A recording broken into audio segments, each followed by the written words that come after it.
ولما دخلوا من حيث أمرهم أبوهم ما كان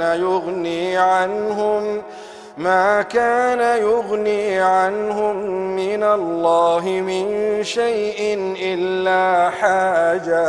إلا حاجة في نفس يعقوب قضاها وإنه لذو علم لما علمناه ولكن أكثر الناس لا يعلمون.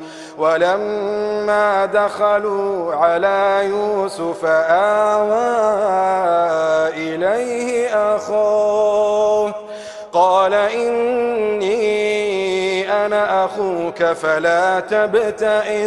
فلا تبتئس بما كانوا يعملون. فلما جهزهم بجهازهم جعل السقاية في رحل أخيه ثم أذن مؤذن أيتها العير إنكم لسارقون. قالوا وأقبلوا عليهم ماذا تفقدون قالوا نفقد صواع الملك ولمن جاء به حمل بعير وأنا به زعيم. قالوا تالله لقد علمتم ما جئنا لنفسد في الأرض وما كنا سارقين. قالوا فما جزاؤه إن كنتم كاذبين.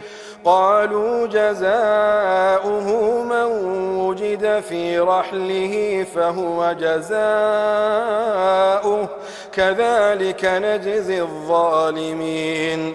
فبدأ بأوعيتهم قبل وعاء أخيه ثم استخرجها من وعاء أخيه كذلك كدنا ليوسف ما كان ليأخذ أخاه في دين الملك إلا أن يشاء الله نرفع درجات من نشاء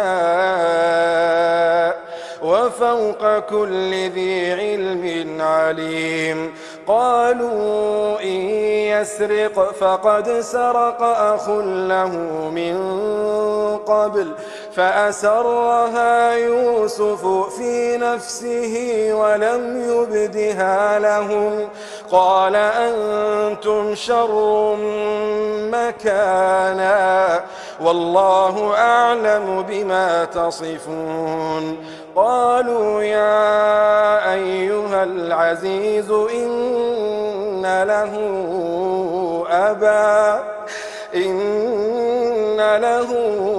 أبا شيخا كبيرا فخذ أحدنا مكانه إنا نراك من المحسنين.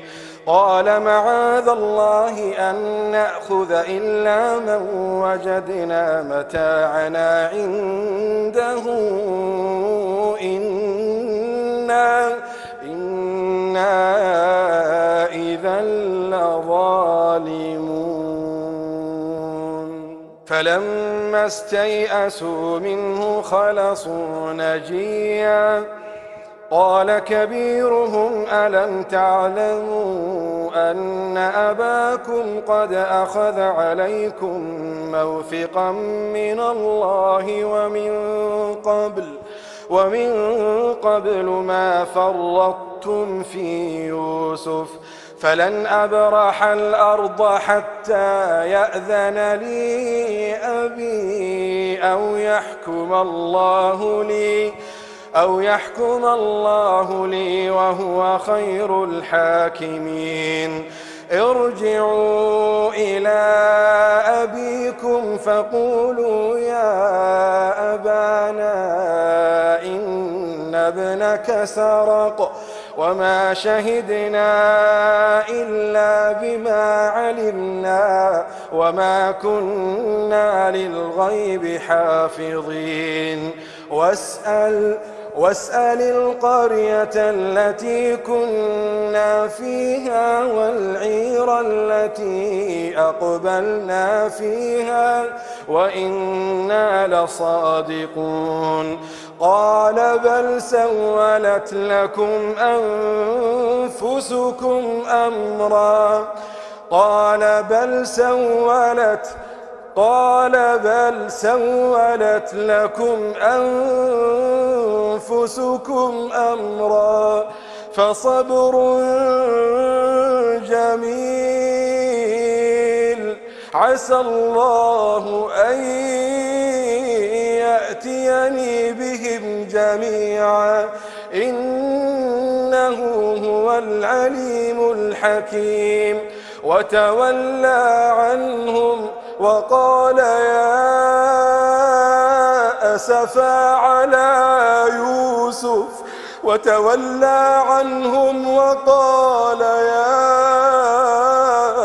أسفا على يوسف وابيضت عيناه من الحزن فهو كظيم قالوا تالله تفتأ تذكر يوسف حتى تكون حرضا أو تكون من الهالكين قال إنما أشكو بثي وحزني إلى الله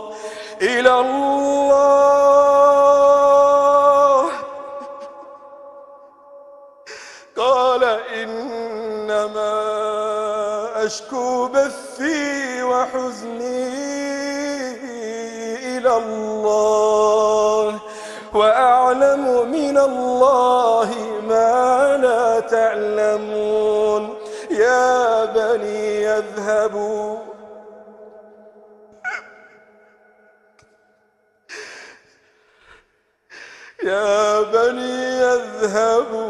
فتحسسوا من يوسف وأخيه ولا تيأسوا من روح الله